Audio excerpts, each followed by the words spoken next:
बहुत बड़े बिजनेसमैन आए, लेकिन कुछ लोग सिर्फ कंपनी नहीं बल्कि पूरा फ्यूचर देख लेते हैं। और उन्हीं लोगों में से एक नाम था धीरूभाई अंबानी जी का। आज लोग उन्हें ऑयल, टेलीकॉम और बिजनेसेस एम्पायर के लिए जानते हैं, लेकिन बहुत कम लोग ये जानते हैं कि हर बड़े एम्पायर के पीछे रियल एस्टेट का कितना बड़ा रोल होता है। Land, location, infrastructure, industrial expansion, ये सिर्फ प्रॉपर्टी नहीं होती, ये फ्यूचर कंट्रोल करने का गेम होता है। और धीरूभाई अंबानी जी शायद इंडिया के पहले बिजनेसमैन में से एक थे जिन्होंने इस गेम को बहुत जल्दी ही समझ लिया था। मैं ये वीडियो सिर्फ आप ही लोगों के लिए बना रही हूँ। हाँ, सही समझ रहे हैं, सिर्फ आप लोगों के लिए।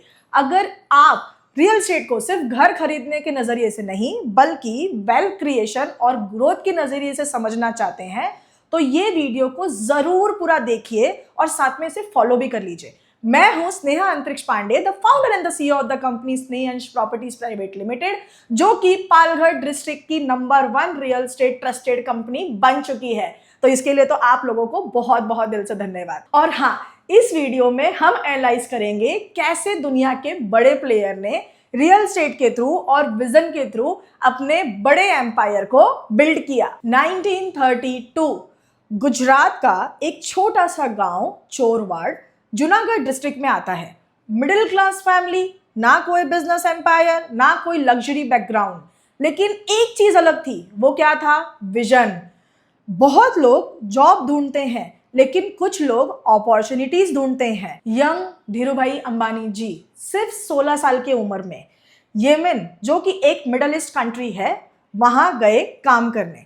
वहां उन्होंने सिर्फ सैलरी अर्न नहीं की, उन्होंने ऑब्जर्व किया ट्रेड कैसे होता है, सप्लाई चेन कैसे काम करती है, पोर्ट्स का इंपॉर्टेंट क्या होता है, इंडस्ट्रियल एरियाज का वैल्यू फ्यूचर में कैसे बढ़ता है। और शायद वहीं से उन्होंने एक इंपॉर्टेंट चीज समझ ली थी। गोल्डन वर्ड्स है ये, जैसे जहां बिजनेस ग्रो करता है वहां लैंड की वैल्यूज भी ग्रो जरूर करती है। दोस्तों, आज भी दुनिया का ऑलमोस्ट हर बड़ा बिजनेसमैन डायरेक्टली या इनडायरेक्टली रियल एस्टेट और लैंड के ओनरशिप में इन्वॉल्व जरूर होता है। 1960s और 70s का मुंबई, जब मुंबई अपॉर्चुनिटीज की सिटी बन रहा था, इंडिया का फाइनेंशियल सेंटर बनना स्टार्ट हो रहा था, और धीरूभाई अंबानी जी ने एक बहुत पावरफुल पैटर्न नोटिस किया।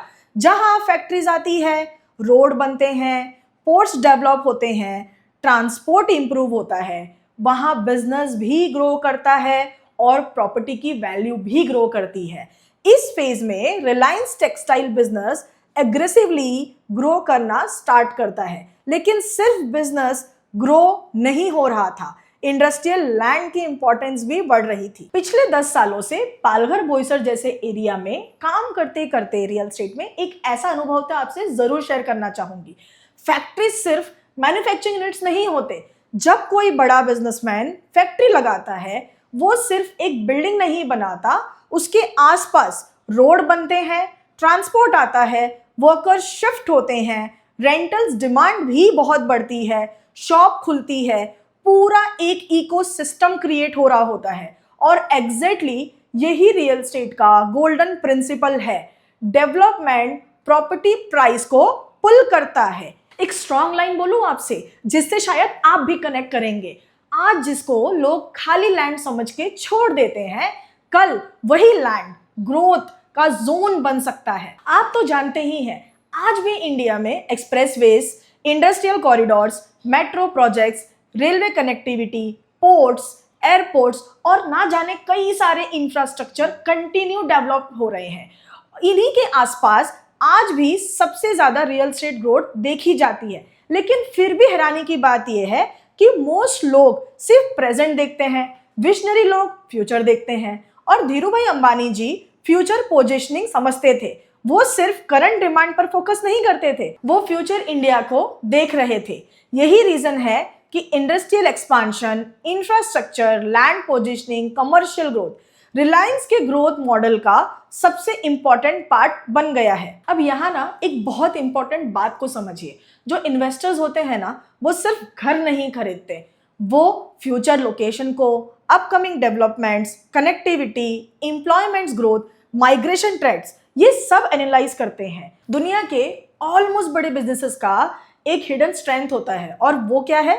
एसेट्स। और रियल एस्टेट उन एसेट्स का मेजर पार्ट होता है, क्योंकि लैंड लिमिटेड है, सिटीज एक्सपांड हो रही है, पॉपुलेशन बढ़ती है, इंफ्रास्ट्रक्चर इंप्रूव होता है। इसी वजह से लोकेशंस का इंपॉर्टेंस टाइम के साथ इंक्रीज होता है। आपको पता है, आप चाहें या ना चाहें, रियल एस्टेट हर तरीके से आपके जिंदगी में बहुत ही मेजर और इम्पोर्टेंट रोल प्ले करता है। चलिए इसे बहुत ही आसान से एक स्टोरी टेलिंग के माध्यम से समझ लेते हैं। एक आदमी अपनी सैलरी का हर दिन, हर महीना, कई सालों तक सेविंग के थ्रू सेव कर रहा था, और वहीं पे दूसरा आदमी, वही सैलरी मिल रही थी पर उसके थ्रू वो छोटे छोटे लैंड में या प्रॉपर्टी की अलग अलग एसेट्स में इन्वेस्ट करते जा रहा था। अब मैं आप ही से एक सवाल करती हूँ, मुझे बताइए, क्या 10-15 साल के बाद दोनों की फाइनेंशियल कंडीशन सेम होगी? नहीं ना, बिल्कुल नहीं होगी। ये लेसन है ना, हमें सिखाते हैं कि आज भी सेम प्रिंसिपल काम करते हैं। जहां इंफ्रास्ट्रक्चर आ रहा हो, इंडस्ट्रियल ग्रोथ हो रही हो, कनेक्टिविटी इंप्रूव हो रही हो, वहां future real estate opportunities create जरूर होती है। इसी वजह से आज कई इन्वेस्टर मुंबई के बाहर इमर्जिंग एरिया बेल्ट को ऑब्जर्व कर रहे हैं। उसी में से हमारा एक पालघर डिस्ट्रिक्ट भी है। धीरूभाई अंबानी की स्टोरी सिर्फ एक बिजनेस की स्टोरी नहीं है, बल्कि एक विजन की स्टोरी है, फ्यूचर को पहले समझने की स्टोरी है। और रियल एस्टेट में सबसे बड़ा प्रॉफिट अक्सर उन्हीं लोगों को मिलता है जो फ्यूचर को जल्दी पहचान लेते हैं। अगर आपको ये केस स्टडी वैल्यूएबल लगी हो तो इस वीडियो को एक लाइक जरूर दीजिए। इससे हमें मोटिवेशन मिलता है इसी तरीके के रियल एस्टेट कंटेंट बनाने में। और हाँ, आपको अगर रियल एस्टेट के रिगार्डिंग कोई भी इंक्वायरी या डाउट है तो बस अपना फोन उठाइए, स्क्रीन पे दिए हुए नंबर को डायल कीजिए, हमारी टीम आपको जरूर हेल्प करेगी। लेकिन उससे पहले आप हमारे चैनल को सब्सक्राइब कर लीजिए, साथ में एक बेल आइकन जरूर दबा दीजिए, कहीं ऐसा ना हो कि ये वीडियो आपके साथ मिस हो जाए। तो अगर आपके कोई फैमिली फ्रेंड्स में प्रॉपर्टी लेने की बात चल रही है तो इस वीडियो को उनके साथ शेयर भी जरूर करिए, ताकि वो एक इन्फॉर्म्ड डिसीजन ले सके। Thank you. राधे राधे।